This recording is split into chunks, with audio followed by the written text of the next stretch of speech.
تابوت سکینہ یہ شمشاد کی لکڑی کا ایک صندوق تھا جو حضرت آدم علیہ السلام پر نازل ہوا تھا۔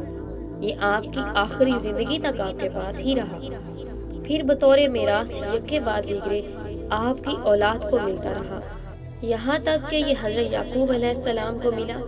آپ کے بعد آپ کی اولاد بنی اسرائیل کے قبضے میں رہا۔ حضرت موسیٰ علیہ السلام کو ملا تو آپ اس میں توریت اور اپنا خاص سامان رکھنے لگے۔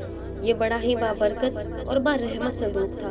بنی اسرائیل جب کفار کے لشکروں کی شوکت دیکھ کر سہم جاتے تھے، ڈر جاتے تھے اور سینوں میں دل دھڑکنے لگتے تھے تو اس وقت وہ اس صندوق کو اپنے آگے رکھ لیتے۔ اس صندوق سے ایسی رحمتوں اور برکتوں کا ظہور ہوتا تھا کہ دلوں میں سکون و اطمینان کا سامان پیدا ہو جاتا تھا۔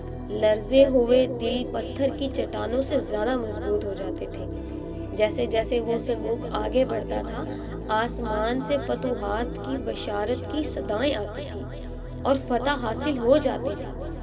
بنی اسرائیل میں جب کوئی اختلاف ہو جاتے تھے تب بھی اسی صندوق سے فیصلے کروایا کرتے تھے۔ بنی اسرائیل اس صندوق کو آگے رکھ کر اس کو وسیلہ بنا کر دعائیں مانگتے تھے تو ان کی دعائیں قبول ہوتی تھی اور مصیبتوں کی بلائیں اور وباؤں کی آفتیں ٹل جاتی تھیں۔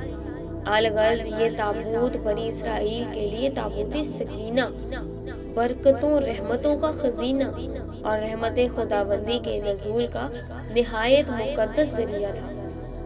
مگر جب بنی اسرائیل طرح طرح کے گناہوں میں ملوث ہو گئے اور ان لوگوں میں گناہوں کی سرکشی کا دورہ ہو گیا، جو ان کے گناہوں اور بدعمالیوں کی نحوست سے اللہ عز و جل کی طرف سے یہ غضب نازل ہوا کہ قوم عمالقہ نے ایک لشکر جرار کے ساتھ ان پر حملہ کر دیا۔ ان غیر مسلموں نے بنی اسرائیل کا قتل عام کر کے ان کی بستیوں کو تخت و تاراج کر ڈالا، عمارتوں کو توڑ پھوڑ کر تہس نہس کر ڈالا۔ اس متبرک صندوق کو بھی ساتھ اٹھا کر لے گئے اور اس صندوق کو نجاستوں کے کوڑے خانے میں پھینک دیا۔ لیکن اس بے ادبی کا قوم عمالقہ پر یہ اثر پڑا کہ وہ طرح طرح کی بیماریوں میں مبتلا ہو گئی۔ اسی طرح قوم عمالقہ کے 5 شہر بالکل ویران ہو گئے، یہاں تک کہ ان بے ایمانوں کو یقین ہو گیا کہ یہ صندوق کے رحمت کی بے ادبی کا عذاب ہم پر پڑ گیا ہے۔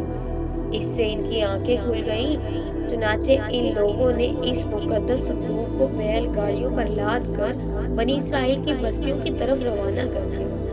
پھر اللہ عز و جل نے 4 فرشتوں کو مقرر فرمایا جو اس مبارک صندوق کو بنی اسرائیل کے نبی شمویل کی خدمت میں لائے۔ اس طرح پھر بنی اسرائیل کی کھوئی ہوئی نعمت خداوندی ان کو دوبارہ مل گئی اور یہ صندوق ٹھیک اس وقت حضرت شمویل علیہ السلام کے پاس پہنچا جبکہ حضرت شمویل علیہ السلام نے حضرت طالوت کو بادشاہ بنایا تھا اور بنی اسرائیل طالوت کی بادشاہت تسلیم کرنے پر تیار نہیں تھے، اور یہی شرط ٹھہری تھی کہ مقدس صندوق آ جائے تو ہم طالوت کی بادشاہی تسلیم کر لیں گے۔ چنانچہ صندوق آ گیا اور بنی اسرائیل طالوت کی بادشاہی پر رضامند ہو گئے۔ اب سوال یہ ہے کہ اس تابوت سکینہ میں تھا کیا؟ اتنا مبارک، اتنی فضیلتیں قرآن میں ارشاد ہیں۔ اب آئیے اس مقدس صندوق میں کیا تھا۔ اس مقدس صندوق میں حضرت موسیٰ علیہ السلام کا عصا اور ان کی مقدس جوتیاں اور حضرت ہارون کا امامہ، حضرت سلیمان علیہ السلام کی انگوٹھی، توریت کی تختیوں کے چند ٹکڑے، کچھ من و سلوا، اس کے علاوہ انبیاء کرام کی صورتوں کے خلیے وغیرہ، یہ سب سامان تھا۔ قرآن میں اس کا تذکرہ پارہ نمبر 2 سورہ بقرہ میں ارشاد ہے۔ ترجمہ: اور ان سے ان کے نبی نے فرمایا، اس کی بادشاہی کی نشانی یہ ہے کہ تمہارے پاس وہ تابوت آ جائے گا جو رب کی طرف سے دلوں کا چین ہے اور معزز موسیٰ علیہ السلام اور معزز ہارون علیہ السلام کی چھوڑی ہوئی چیزوں کا بقیہ ہے۔ فرشتے اسے اٹھائے ہوئے ہوں گے، بے شک اس میں تمہارے لیے بڑی نشانی ہے اگر تم ایمان والے ہو۔ اگر آپ کو ہماری یہ ویڈیو پسند آئی ہے تو ہمارے چینل کو لازمی سبسکرائب کریں اور ساتھ لگے بیل آئیکن کو لازمی پریس کریں تاکہ ہر نوٹیفیکیشن آپ تک پہنچ سکے اور ہماری حوصلہ افزائی ہوتی رہے۔ جزاک اللہ۔